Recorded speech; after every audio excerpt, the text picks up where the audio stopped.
ಕನಸಿನಲ್ಲಿ ಈ 5 ಪಕ್ಷಿಗಳನ್ನು ಕಂಡರೆ ನೀವು ಮುಟ್ಟಿದ್ದೆಲ್ಲ ಚಿನ್ನ. ಕನಸಿನ ಪ್ರಪಂಚವೇ ಬೇರೆ. ಅಲ್ಲಿ ಮನುಷ್ಯ ರಾಜ ಮಹಾರಾಜನಂಥ ಕನಸುಗಳನ್ನು ಕಾಣ್ತಾನೆ. ಅದು ಸಹಜ ಪ್ರಕ್ರಿಯೆ. ಹೌದು, ನಾವು ನಿದ್ದೆ ಮಾಡುವಾಗ ಅನೇಕ ರೀತಿಯ ಕನಸುಗಳನ್ನು ಕಾಣ್ತೇವೆ. ಒಂದೊಂದು ಕನಸುಗಳಿಗೆ ಒಂದೊಂದು ಅರ್ಥವನ್ನು ಸೂಚಿಸುತ್ತದೆ. ಕೆಲವೊಂದು ಕನಸುಗಳು ನಿಮ್ಮ ಗುರಿ ಮತ್ತು ಮಹತ್ವಾಕಾಂಕ್ಷೆಗಳ ನೆರವೇರಿಕೆಗೆ ಸಂಬಂಧಿಸಿದಂತೆ ನೀವು ತುಂಬ ಅದೃಷ್ಟಶಾಲಿ ಎಂದು ತೋರಿಸುತ್ತದೆ. ಇನ್ನು ಕೆಲವು ಒಳ್ಳೆಯ ಜೀವನವನ್ನು ಸೂಚಿಸುತ್ತದೆ. ಸಾಮಾನ್ಯವಾಗಿ ಪಕ್ಷಿಗಳನ್ನು ಕನಸಿನಲ್ಲಿ ನೋಡುವುದು ತುಂಬ ಮಂಗಳಕರವೆಂದು ಪರಿಗಣಿಸಲಾಗಿದೆ. ಪಕ್ಷಿಗಳು ನಿಮ್ಮ ಗುರಿ, ಆಕಾಂಕ್ಷೆ ಮತ್ತು ಭರವಸೆಗಳನ್ನು ಸಂಕೇತಿಸುತ್ತವೆ. ಕನಸಿನಲ್ಲಿ ಪಕ್ಷಿಗಳು ಚಿಲಿಪಿಲಿಗುಡ್ತಾ ಇದ್ದರೆ ಅಥವಾ ಹಾಡ್ತಾ ಇದ್ದರೆ ಅಥವಾ ಪಕ್ಷಿಗಳು ಮುಕ್ತವಾಗಿ ಹಾರ್ತಾ ಇದ್ದರೆ ಅದು ಸಂತೋಷ, ಸಾಮರಸ್ಯ, ಸಮತೋಲನ ಮತ್ತು ಪ್ರೀತಿಯನ್ನು ಪ್ರತಿನಿಧಿಸುತ್ತದೆ. ಕನಸಿನಲ್ಲಿ ಬಂದರೆ ಅದೃಷ್ಟದ ಸಂಕೇತವೆಂದು ಗುರುತಿಸುವ ಆ 5 ಪಕ್ಷಿಗಳು ಯಾವುವು ಎಂದು ಈಗ ತಿಳಿದುಕೊಳ್ಳೋಣ. ಮೊದಲನೇದಾಗಿ ನವಿಲು.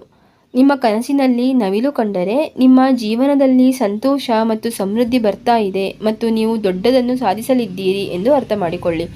ಆದರೆ ಕನಸಿನಲ್ಲಿ ಬಿಳಿ ನವಿಲನ್ನು ಮಾತ್ರ ನೋಡುವುದು ಮಂಗಳಕರವೆಂದು ಪರಿಗಣಿಸಲಾಗ್ತದೆ. ಅದರಲ್ಲೂ ಶನಿದೇವನು ನವಿಲಿನ ಮೇಲೆ ಕುಳಿತಿರುವುದನ್ನು ನೀವು ನೋಡ್ತಾ ಇದ್ದರೆ ಅದು ತುಂಬ ಮಂಗಳಕರವಾಗಿರ್ತದೆ. ನೀವು ಶೀಘ್ರದಲ್ಲೇ ಅಪಾರ ಸಂಪತ್ತನ್ನು ಪಡೆಯಲಿದ್ದೀರಿ ಎಂದು ಅರ್ಥ. ಇನ್ನು ಎರಡನೇದಾಗಿ ಗಿಳಿ.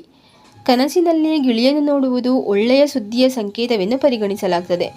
ಕನಸಿನಲ್ಲಿ ಜೋಡಿ ಗಿಳಿಗಳು ಕಂಡರೆ ಮನೆಗೆ ಹೊಸ ಅತಿಥಿ ಬರ್ತಾ ಇದ್ದಾರೆ ಎಂದು ಅರ್ಥ. ಜೋಡಿ ಗಿಳಿಗಳನ್ನು ನೋಡೋದ್ರಿಂದ ನಿಮ್ಮ ವೈವಾಹಿಕ ಜೀವನದಲ್ಲಿ ಪ್ರೀತಿ ಹೆಚ್ಚಾಗ್ತದೆ ಎನ್ನಲಾಗಿದೆ. ಇನ್ನು ಮೂರನೇದಾಗಿ ನೀಲಕಂಠ. ನೀಲಕಂಠ ಪಕ್ಷಿಯನ್ನು ಕನಸಿನಲ್ಲಿ ಕಂಡರೆ ಬಹಳ ಶುಭ. ಅದರಲ್ಲೂ ಅವಿವಾಹಿತರಿಗೆ ಕನಸಿನಲ್ಲಿ ನೀಲಕಂಠ ಪಕ್ಷಿಯನ್ನು ನೋಡುವುದು ಬಹಳ ಶುಭ ಸಂಕೇತವಾಗಿದೆ. ನಿಮ್ಮ ಜೀವನ ಸಂಗಾತಿಯನ್ನು ನೀವು ಶೀಘ್ರದಲ್ಲೇ ಭೇಟಿಯಾಗಲಿದ್ದೀರಿ ಎಂಬುದರ ಸಂಕೇತವಾಗಿದೆ. ನಾಲ್ಕನೇದಾಗಿ ಹಂಸ. ಕನಸಿನಲ್ಲಿ ಹಂಸವನ್ನು ನೋಡುವುದು, ಅದರಲ್ಲೂ ನೀರಿನಲ್ಲಿ ಈಜುತ್ತಿರುವ ಹಂಸವನ್ನು ನೋಡುವುದು ಅಥವಾ 2 ಹಂಸಗಳ ಜೋಡಿಯನ್ನು ನೋಡುವುದು ಮಂಗಳಕರವಾಗಿದೆ. ಅಂತಹ ಕನಸುಗಳು ನಿಮ್ಮ ಮನೆಯಲ್ಲಿ ಕೆಲವು ಮಂಗಳಕರ ಕೆಲಸಗಳು ಅಥವಾ ಆರ್ಥಿಕ ಲಾಭಗಳು ಸಂಭವಿಸಲಿವೆ ಎಂಬುದರ ಸೂಚನೆಯಾಗಿದೆ. ಅಂತಹ ಹಂಸಗಳ ಕನಸುಗಳು ಸಂತೋಷ ಮತ್ತು ಸಮೃದ್ಧಿಯ ಮಂಗಳಕರ ಚಿಹ್ನೆಗಳನ್ನು ನೀಡುತ್ತವೆ. ಆದರೆ ಕನಸಿನಲ್ಲಿ ಕಪ್ಪು ಹಂಸ ಅಥವಾ ಸತ್ತ ಹಂಸವನ್ನು ನೋಡುವುದು ತುಂಬ ಅಶುಭವಾಗಿದೆ. ಇನ್ನು ಕೊನೆಯದಾಗಿ ಗೂಬೆ. ಕನಸಿನಲ್ಲಿ ಗೂಬೆಯನ್ನು ನೋಡುವುದು ತುಂಬ ಮಂಗಳಕರ. ಕನಸಿನಲ್ಲಿ ಗೂಬೆಯನ್ನು ಕಂಡರೆ ಲಕ್ಷ್ಮೀದೇವಿಯ ಕೃಪೆಯಾಗ್ತದೆ. ಅಂತಹ ಕನಸನ್ನು ಶ್ರೀಮಂತರಾಗುವ ಸಂಕೇತವೆಂದು ಪರಿಗಣಿಸಲಾಗ್ತದೆ.